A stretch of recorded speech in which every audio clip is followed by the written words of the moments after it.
Welcome back, everyone, to the Moms Like Me podcast. Episodes like today I shouldn't say this out loud, but are my favorite. I love, love, love when I have the opportunity not just connect with other moms, not just other moms that have experienced major life moments, but moms that have used Support Now as a part of the way that they have navigated their unique journeys. And so this is not a episode about Support Now, rather an opportunity for me to get closer to a mom that I really have been following this journey for quite some time, and to really both share with you all her story, but also to share and to learn from me about where Katie is on her journey kind of later on as she's progressed. So I am so honored today to be joined with Katie Lewis. So Katie, welcome to the podcast. Hi, thanks, Jordan. Again, I'm so grateful for your time today. As we talked about before the call, you are a medical mama of a rare disease child, but I'd love for you to share a little bit more with the audience about your little boy, Leo, and kind of what brought you to this moment. Leo is 2.5 now. He's our third child, our third and last. When he was about 6 months old, he started having seizures. We had never experienced anything like that with our other two kids. What we thought was going to be a simple emergency room visit turned out as a week-long stay in Vanderbilt, a rare disease diagnosis with very little information about prognosis. And as a parent, you just want to know your kid is going to be okay, and doctors couldn't really tell us that. So his diagnosis changed over time when we got a second opinion from UCLA, which is where we went to get all of our treatment for Leo. So last year, we went to LA 3 times to pursue treatment with a team at UCLA that specializes in the diagnosis hemimegalencephaly, which is HME, which is what he was originally diagnosed with at Vanderbilt. And so what HME is, one hemisphere of your brain is larger than the other. And quite often the treatment is a hemispherectomy, where they either remove the whole hemisphere or they disconnect it and leave the brain tissue in there. We thought that's what Leo was going to have done as his treatment. His diagnosis changed when we got to UCLA, and a different radiologist saw his MRI and decided he didn't have HME, but he has PMG, which is polymicrogyria. So poly, many, micro, small, gyria, I think means folds. But where your brain is normally smooth, his is rough and bilateral for him in certain spots, and that causes seizures. So the long and short of it is that in August of 2024, Leo had a frontal lobectomy at UCLA. So they, through a day-long surgery, removed his left frontal lobe. That was last August, and he hasn't had a seizure since then. Wow. He always could again because he has bilateral PMG. But if he does start having seizures one day, the treatment will look very different. It could be controlled by medicine or an implantation or something. So we are sort of on the tail end of crunch time. And that's kind of where we are today. Yeah, so it sounds like cautiously optimistic, Yeah, feeling like you can be a little cautiously. reflective, but I think anytime with medical parents, from what I've understood, is you're always sort of on edge and waiting for the next thing because you have been for so long. So even now on his monitor in his room, we'll hear his breath sort of change, or like there's a weird crackling sound, and we whip out our phones and like look at it to make sure he's okay. And that's just kind of how it is. There's just extra surveillance on yeah, him. right, extra set of Um, eyes at all times. yeah. What were you doing before from like professionally? How would you describe yourself as a mom prior to these seizures, to give people some context on like Mhm. what life actually looked for you before you had to uproot your family to LA? It is hard to think about it, what it used to look like, because I could kind of determine what it looked like. Now, he and his needs kind of direct my life. I'm the parent who's able to be a little bit more flexible. So before Leo's diagnosis, and even before Leo, I was a writer. So I did my own creative work. I was an editor. I worked in news, and I still do both of those things. And I do some freelance writing work. And so now I'm at a place, we're sort of chatting at an interesting time where I'm trying to figure out, well, now that he's good, he's stable, what do I want for myself now? What would that look like? And I don't have those answers. So trying to figure out what shape I want this next season to take for me. I know we talked about this a while back, but I think this is actually a really important theme in my mind because as moms, regardless of medical complications, it's easy to get lost in your kids. It's easy to get lost in what their needs are, their schedules, their activities. And then you add, of course, the challenges that you all faced. Has it been hard Like, talk to me about a little bit more about this, like, finding your own identity again and finding what you love, because it sounds like you have a greater appreciation for all the things after going through all of this. And it also shows you life is short and you never know. So you want to spend your time Mhm. doing the things that really bring you joy. That's a great point. Joy should be more of the focus. Yeah, I mean, when I started having kids, we have 2 older daughters. They'll be 6 and 8 this summer, and I felt very fortunate because I never felt as though I lost my identity when I had them, and I know a lot of parents go through that, especially mothers. I always felt like my same self just with kids, and I never felt like I lost myself in them, but with Leo, I mean, I tell his story daily because I have to when I'm talking to his different therapists or medical professionals because they don't know a lot. You become your child's champion, yes, but you also become the expert in their diagnosis. And that's a really tough place to be because I'm not a doctor. I didn't know anything about the brain before we started this. And now I know more than I ever wanted to know. And I don't want to be the expert. I want the doctors to be. So I do a lot of talking about Leo. And I do feel as though, I mean, and I love him. I'm glad to do it. All of that. And also at the same time, it's my life too, and I wanna figure out what I want it to look like. And in fact, when Leo was first diagnosed, I went through some grief counseling, and the counselor I worked with was incredibly generous in calling it grief counseling and acknowledging your life doesn't look like you thought it was gonna be, and it's okay to be sad about that. And that felt like a huge gift. But I do wanna be driven more by joy, and I wanna feel inspired and have goals again that feel like I can even reach them or that I have the permission to try to reach them. And I love that you called it grief counseling, because I think there's such Mhm. a connotation that that means that someone has passed, that you only seek grief counseling if someone has died. I would Yeah. love for you to elaborate on kind of how you knew that you needed that and how you Mhm. got comfortable with that label, because I think it's a very misunderstood phrase or misunderstood word. Yeah, this is hard to talk about, and I'm glad you asked because when you have children, it can be really hard to admit that you're not totally happy with how something looks. I love him. I would still take this diagnosis away from him if I could. And it's hard to say, I don't want it to look like this.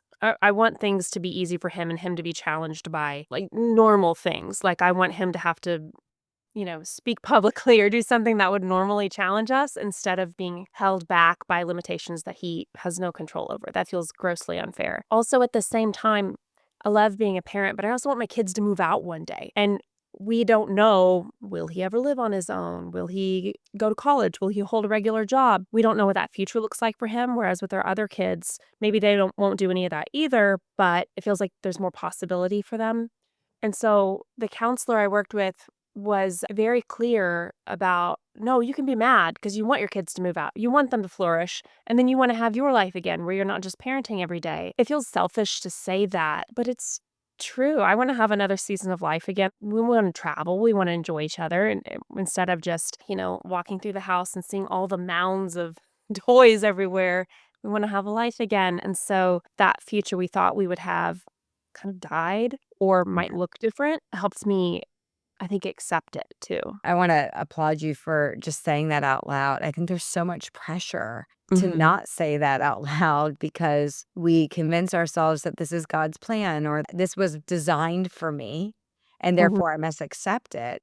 And it's like, yes, and Mhm. you It can can be still both. acknowledge. Right, it can be Yeah. both. It can be both, and it seems, at least in this conversation, that you really are in a healthy place with accepting the diagnosis and the uncertainty of the future, while Mhm. also accepting at the same time that, yeah, this isn't necessarily what I wanted. And that doesn't Mhm. make you less of a mom. It doesn't make you less loving, but it is a reality for you. And I'm curious, like, how did your husband channel this and process it? Was it similar to you? Was it different than you? Like, how did you balance? Because it seems like you took a very, I would say, like a very mature route. I'm going to go talk to a counselor, very proactive. I'm Mhm. curious, like, what was it like with your husband? I mean, fortunately, we have a really strong marriage. We've been together for 21 years, something like that. So we felt it really brought us together, which I'm really grateful for because I understand I'm making this assumption, but I would assume there's a higher divorce rate among couples who have children with special needs because it's incredibly taxing emotionally, mentally, physically. I mean,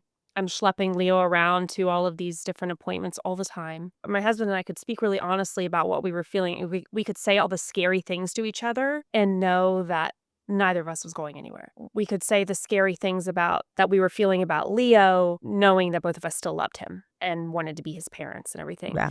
Yeah. I think for my husband, so we had a shared experience of how we were processing this, and then, of course, we had separate experiences. I think I went more the depressed route and was sleeping a lot, and he was staying up really late. So we sort of just needed separate alone time too. Mm, And I think something that we've found as parents that we're really good at, and I think a lot of parents, people who are parenting together do this, where when one of you is freaking out, the other one's really calm. yeah. So it was really rare we were crying at the same time, which was helpful. But we did sort of have a signal, like if we're at the dinner table and all of a sudden one of us gets overwhelmed because we're seeing Leo really struggle, we were just kind of like, go, go to the bathroom right now. And so one of us would go cry and then we would take turns. So yeah, we had different ways of processing it, but still really processed it together because it was so lonely that we Yeah. really needed each other. Actually, like, makes me tear up that you have such a relationship where you felt so secure and safe to say all the things, to feel all the things, and Mhm. know that it was going to be okay. And yes, statistically, divorce rates are significantly higher in families with a child with a disability for all the things you mentioned, the emotional toll, the financial toll. Mhm. Like you mentioned, no one dreams of this world, love their children, but they don't go into parenthood thinking this is the world that I want to be in. So Right. it just makes I honestly find it so touching.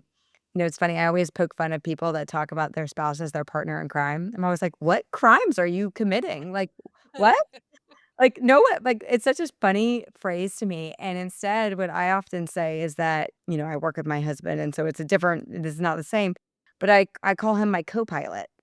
Yeah. And as you were describing what you experienced, especially in the beginning weeks, months, and year of Leo's diagnosis, it's that. It's like when someone needs a break and being Yes. that steady hand and that you're trying to get to the same place at the same time. Or you're trying to get to the same place. The way in which you do that is really a collective effort, which means not both people don't need to be on at the same time. You just need to know that you have each other as backup, and that's the visual that comes to mind as I think about you and your husband. I just think when you have that relationship, it's something to be cherished, and it sounds like you do. Yeah. Where I wanna go next, though, is it seems like you have a really loving community, both from friends, grandparents. How did you navigate the very real challenges of a cross-country journey? I mean, you live in Nashville. Leo's Mhm. treatment was in LA. How did you manage that? You have 2 other children. Lady, I don't know. I mean, this is wild because, you know, I'm a writer who lives in Nashville. I don't have funds at my disposal to be flying back and forth to LA. Like, that's not our life. So we really needed a community of people. It started with our kids' school. They have a great, like, psychologist there.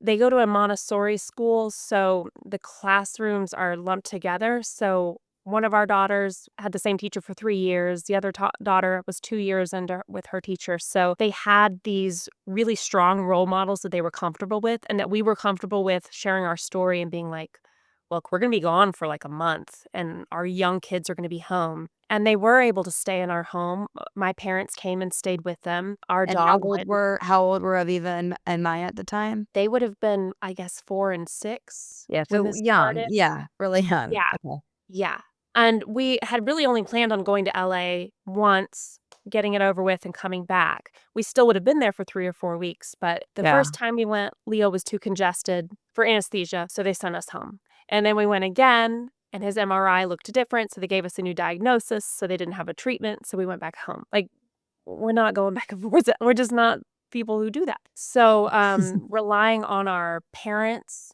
and on the kids' school was kind of the only way to get through. And then our beautiful families. I mean, My aunt and uncle gifted us with airline miles to be able to make these trips. My cousin did our taxes because I wasn't thinking about that. All these small things. A friend of mine was looking for grants and different ways, or there were different companies that would like send gifts to the children who were still at home while their sibling is getting treatment. Mm. I think all the time about making sure my daughters aren't lost in this because, their parents left them. They're afraid we're going to leave them again. And so, a lot of the time we're finding them in our bed in the morning, which is great, but knowing the underlying reason is because 'cause they're afraid we're gonna be gone in the middle of the night is heartbreaking. Yeah. So, there's a lot of making up we have to do with them.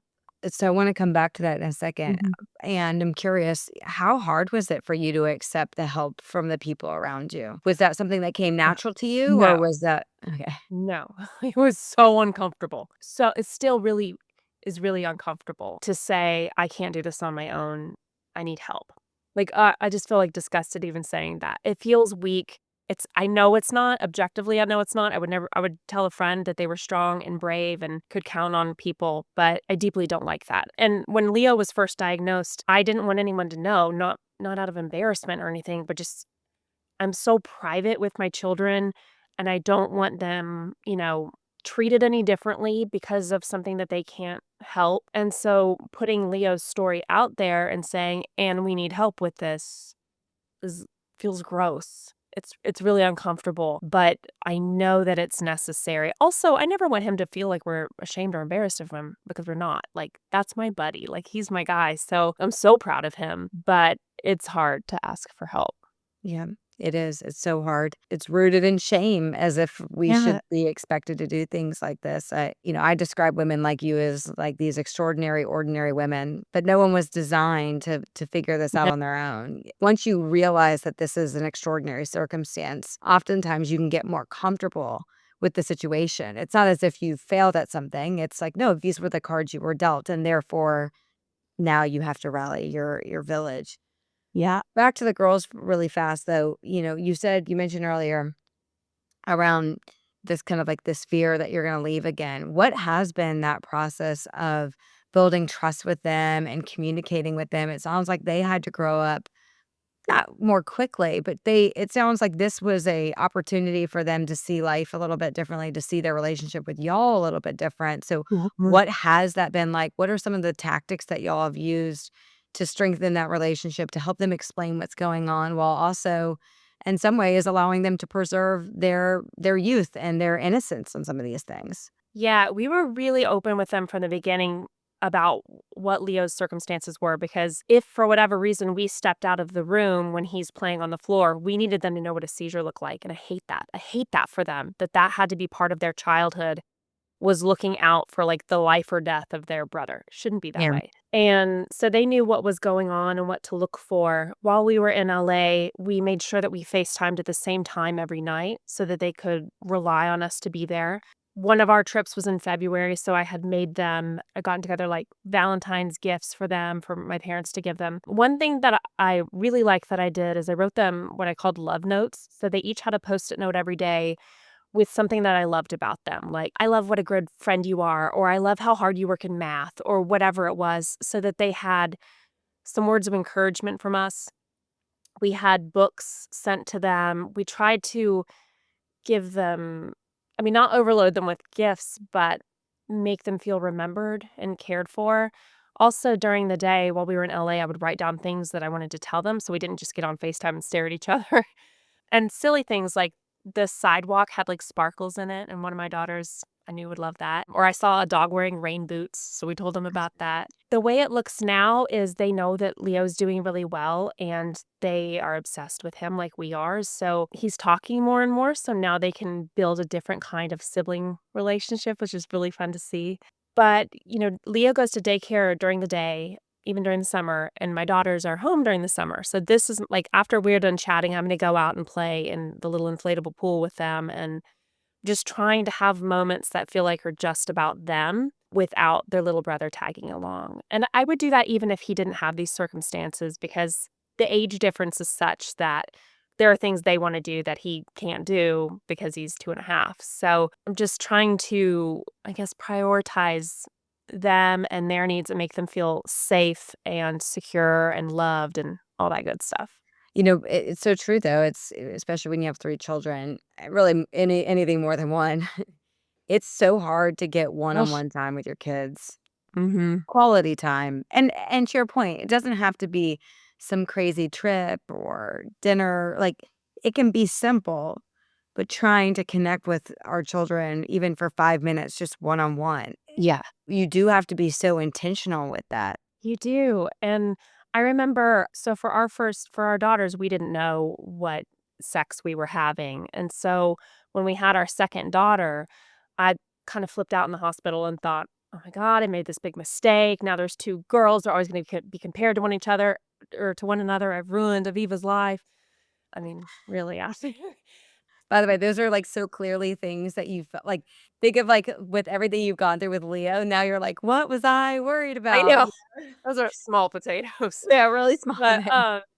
that hormonal surge is real, and our pediatrician came into the hospital, and she was like I think she was, like, one of 3 or one of 4 girls, and she was talking about how cool it was to have that bond, and she had said something like, "You really only need" and this must be based in evidence that I just don't have, but she had, "But you really only need 10 minutes of intentional, focused time on a child a day for them to get that, like for their love cup to be filled." And that doesn't sound like much, Oh, but it's hard to have intentional time with a child when you're in your home and you've got the laundry or you have a meeting or you have whatever. It's challenging. so challenging. It's Mhm. so challenging. The reason why I wanted to kinda lean in there is I think that advice is applicable for anybody. I mean, it really is. Obviously, Leo has his different set of circumstances that require, to your earlier point, just, an important oversight that maybe some others might not have. And we live busy lives. The kids are busy, you're busy, and it's 10 minutes. It's amazing how hard sometimes it can be to find that 10 minutes when you're, like, one to one. Of course, we're always Mhm. with our children to some degree, but that one to one time, I love that, like, filling the love cup. Like, I'm thinking to myself, like, my love cup is way longer than that. Like, it sometimes feels short, but I think that's really special advice, and I love hearing that through all of this, the girls have been able to create their own relationship with him as he's gotten Mhm. older and matured, and they don't need to understand all of it. They just need to know that they're allowed to have a relationship with you, and they're allowed to have a separate relationship with him. And hopefully, that will become something that becomes foundational to their relationship in the future. Before we wrap, I just want to say a couple of things to you. I really am so impressed by how you've navigated all of this. Again, very tactically trying to care for a child in California while your 2 other children that are in, really fun, interesting years are in Nashville. I mean, that had to pull on your mama heart so strongly. Mhm. And then to also have to navigate professionally what's gonna happen to you you've really had to stay so grounded, and you've had to stay so present. And from an outsider's perspective, you've just done such a beautiful job of it. Well, I'm really thank so impressed and just grateful. I really am so grateful to have seen you kind of, like, through this journey, and just wishing you all the best. And you've such a tender way of speaking that it doesn't surprise me at all that you're a writer, and I'm hoping that this podcast is just a different avenue for you to speak about your own experience. And as I told you earlier, one day your girls and Leo will listen back on a podcast like this and say, "That's my mom." And so I Oh, hope you're really proud of yourself. oh, that's really dear to me. Thank you. That's so Of kind. course. Of course. And as a parting note, I do if people are interested in supporting the Lewis family, we're going to link the Support Now registry. It's a great place to see, frankly, how they've utilized it for a lot of the things that she mentioned she needed, both from updates and volunteers and money and all the things that we strive to do. And so, again, thank you for allowing us to play a small role in your family's journey. It really does. It means the world to us. Thank you so much. I just can't tell you, like, having a place to send our community for updates or when they wanted to help but didn't know how, we could have some tangible things for them to do. It was a lifesaver instead of having to send all of these individual text messages. It really helped center us and help us feel calm amidst chaos. All the chaos. And the chaos never Mhm. ends. It's just that was a No. unique moment in time, a very unique moment in time, and again, hopefully the hardest is behind you, and you know that, again, we're always here cheering you on and as an additional resource for your community. Katie, thank you a million times over for joining us today. I don't wanna prevent you from getting time with your girls, but I look forward to more conversations with you and following Leo's journey. Thank you so much, Jordan.